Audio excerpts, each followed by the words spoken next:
حضرت عمر فاروق رضی اللہ تعالیٰ عنہ مدینے کی گلی سے گزرے، امیر المومنین ہے،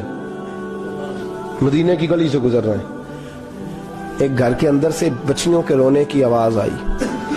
بچیاں رو رہی ہیں، اور بچی اپنی ماں سے کیا کہتی ہے؟ کہتی ہے اماں ابو بکر تو اب انتقال کر گئے، حضرت عمر کا پہلے دن ہے خلافت کا، اب ہمارا کیا بنے گا؟ ابو بکر تو وصال کر گئے۔ حضرت عمر فاروق رضی اللہ تعالیٰ عنہ نے رونے کی آواز سنی، دروازے کو دستک دی، کہا بیٹو کیا بات ہے؟ تو بچیاں کہنے لگیں عمر ہمارے ابا جی ہماری 10-15 بکریاں ہیں، تو ہمارے والد صاحب ان کا دودھ دھو کے بیچا کرتے تھے، گزارا ہو جاتا تھا۔ جس دن ابا جی فوت ہوئے تو اس دن سے لے کر ابو بکر صدیق روز عصر کے بعد آیا کرتے تھے، ہماری بکریوں کا دودھ دھو کے دیتے تھے، کچھ ہم پیتی تھی، کچھ بیچ لیتی تھی، گزارا چلتا تھا۔ جس دن ابو بکر صدیق خلیفہ بنے تو ہم نے جا کے کہا ابو بکر اب کون دودھ دھوئے گا؟ تو سیدنا صدیق اکبر رضی اللہ تعالیٰ عنہ نے فرمایا بیٹے پہلے تو میں مرضی سے خدمت کرتا تھا، اب تو مصطفیٰ کی امت کی نوکری میری ڈیوٹی بن گئی ہے، تو میں آؤں گا۔ بچیاں رو رہی ہیں، حضرت عمر کو بتاتی ہیں، کہتی ہیں اب ابو بکر چلے گئے ہیں تو ہم پریشان ہیں، یتیم ہیں، لاوارث ہیں، بھائی کوئی نہیں، کون آئے گا، کون دیکھ بھال کرے گا؟ حضرت عمر فاروق گھٹنوں کے بل زمین پہ بیٹھ گئے، ان چھوٹی چھوٹی بچیوں کو سینے سے لگایا، فرمانے لگے میں ابو بکر کا کیا کروں، میرے لیے رستے بڑے مشکل کر گیا ہے، میں اس کے کس بادشاہ وقت ہو کے وہ غریبوں کے گھروں میں آ کے ان کی بکریوں کا دودھ بھی دوتا تھا، امیر المومنین ہو کے یہ رنگ بھی تھا۔ پر میں بیٹیوں فکر نہ کرنا، جب تک عمر زندہ رہے گا، عمر آتا رہے گا، یہ نوکری کرتا رہے گا۔ کچھ دن بیتے تو حضرت عمر فاروق کو یاد آیا اوہو مدینے میں ایک بوڑھی اماں بھی رہتی ہے جس کا کوئی گھر کا کام کرنے والا نہیں، اور جس بی بی کا کوئی بال بچہ نہیں، اور آنکھوں سے بھی وہ نابینی ہے۔ حضرت ابو بکر صدیق رات کے سناٹے میں جایا کرتے تھے، اس کے گھر میں جھاڑو دیتے تھے، یہ بادشاہ ہے، اس کی فقیری کا رنگ دیکھو، اس کو کنویں سے پانی بھر کے لا کے دیتے تھے۔ اور یہ لفظ آپ سنیں گے تو حیران ہو جائیں گے، اس بوڑھی اماں کے لیے نا ایک کونے میں گھر میں دور بار شیر میں ایک جگہ کھود دی تھی جہاں وہ بی بی پخانہ اور پیشاب کرتی تھی۔ امیر المومنین حضرت ابو بکر صدیق رات کو جاتے تھے اور اس کا وہ پخانہ وہاں سے اٹھا کے باہر پھینک کے آیا کرتے تھے۔ اس عورت نے پیغام بھیجا کہ عمر سے کہو میری بھی ڈیوٹیاں تو نہیں سر انجام دینی ہے۔ عمر فاروق ساری رات کام کرتے، سناٹا گہرا ہوتا تو جھاڑو دبایا ہے بغل میں، اور عمر فاروق نکلے ہوئے اس بی بی کے گھر میں جھاڑو دیا جا رہا ہے۔ حضرت انس بن مالک فرماتے ہیں میں نے آخری عمر میں بھی اس بوڑھے عمر کو دیکھا ہے، اس بڑھاپے میں بھی میں نے اس شخص کو دیکھا ہے کہ جب وجود کمزور ہو گیا، داڑھی سفید ہو گئی، لیکن پھر بھی اس کا انداز نہیں بدلا، اس نے ساری زندگی بادشاہی میں فقیری کر کے گزار دی، یہ پھر بھی کسی کے گھر میں جھاڑو دیتا ہے، کسی کی بکریوں کا دودھ دھوتا ہے، یہ کسی غریب میرے دوست یہ۔ اور جب سیدنا فاروق اعظم رضی اللہ تعالیٰ عنہ خطبہ دینے بیٹھتے تو کپڑے پھٹے ہیں، پیبند لگے ہیں، مزاج سادہ ہے، بڑا مال آیا ہے، بڑا مال، لیکن تقسیم کر دیا، اور یہی انداز آگے اپنے گورنروں کو دیا۔ حضرت سعید بن عامر رضی اللہ تعالیٰ عنہ آپ کے گورنر ہیں، حمص کے گورنر ہیں۔ جب لسٹ آئی نا غریبوں کی، حضرت عمر نے کہا کہ حمص کے جتنے غریب لوگ ہیں ان کی لسٹ بنا کے بھیجو، ان کو چندہ لگانا ہے۔ تو 17ویں 18ویں نمبر پر حضرت سعید بن عامر کا نام بھی آ گیا، گورنر صاحب کا۔ تو حضرت عمر نے سوچا شاید کوئی اور سعید بن عامر ہے، فرمانے لگے یہ کون ہے؟ جس کی ڈیوٹی لگائی تھی اس سے کہنے لگے یہ سعید کون ہے؟ تو کہا حضرت جی ہمارے صوبے کا گورنر۔ تو فرمایا اس کی لسٹ فقیروں میں؟ فرمانے لگے پتہ نہیں آپ نے کیا رنگ بھر کے بھیجا ہے، مہینہ مہینہ یہ شخص درختوں کے پتے کھا کے گزارا کر دیتا۔ کہ یہ میں فرشتوں کی کہانیاں نہیں سنا رہا آپ کو، میں آپ کو جنات کی یا عالم بالا کی باتیں نہیں، اس دھرتی پہ بسنے والے، اس دھرتی پہ وقت گزارنے والے میرے رسول پاک کے تیار کردہ ہیرو کی باتیں عرض کر رہا ہوں۔ حضرت عمر گئے ایک دفعہ، کہا مجھے بتاؤ تمہارا گورنر کیسا ہے؟ تو حمص کے لوگ کہنے لگے ہمیں اپنے گورنر سے 4 شکایتیں۔ کون کون سی؟ تو پہلی بات تو یہ ہے کہ گورنر صاحب کو چاہیے فجر کے وقت آئیں، یہ سورج نکل آتا ہے تو باہر آتے ہیں گھر سے،